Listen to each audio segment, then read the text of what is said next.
Hi, I'm Shalon. I'm gonna jump right into it. I guess the intelligent thing to do when assuming that your son is having a mental episode is to post personal screenshots of text messages that are 3 years old in an attempt to validate a false narrative as if they are some type of receipt. You also invaded the privacy of my daughter's grandparents by posting your receipts. Neither of you should never speak on mental health again if you thought that that idea was a good one. As a person who lives with mental health issues, let me be the first to educate you that there are individuals who have taken their lives, harmed, and also taken the lives of others for doing the very thing that you so proudly did and your fan base pats you on the back for, which is very telling to how strangers will buy into your toxicity. Picking up the phone to check on your son that you believe is having a mental episode to make sure that he is okay, while also making sure that your granddaughter is safe, is too much to ask, I guess.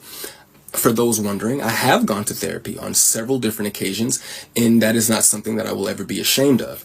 I have even gone to therapy with my mother on several occasions. But for those who know how efficient therapy only works when both people are being open. My mother was still in her 15-year-old mentality phase during that time, so I guess I understand why she did not know how to be open with me during our sessions. When a person becomes accustomed to being a victim and others get used to seeing them as one, they live their lives in a state of internalization, meaning you consistently receive another's approach as an attack, constantly putting you under the illusion that you need to always be on the defense, even in situations where there is no actual attack, just an acknowledgement of things already said by you. One should not feel attacked by an acknowledgement of the words that they stand on. You eventually become a passive aggressor. To address the men that had something to say in regards to men don't do what I'm doing, let me be very clear. How I man is none of your business. What and how I feed my family has no place on your plate. For every person that stated I should not have come to the internet, I would just like to ask, what do Club Shay Shay, the articles about my mother and I's relationship, the interviews about our relationship, and Instagram all have in common? Well, if you are competent, the internet. Furthermore, I did not expose my mother, nor did I badmouth my mother.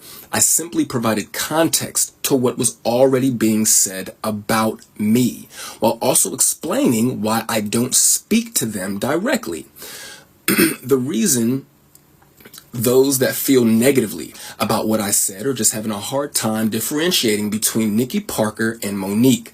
Please stop with the cornball idea that a celebrity can talk about a family member on the internet for years, but God forbid said family member says any one thing, and you all are outside with tiki torches and pitchforks defending not the actual person, but the idea of a person.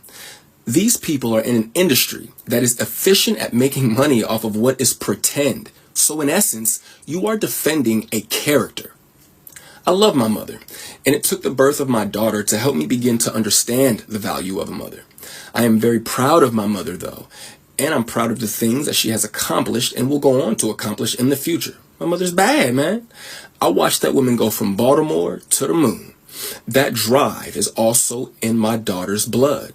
Not only is she still my mother, she's also a part of history, and I would be doing my daughter a disservice by not telling her about who my mother is and was.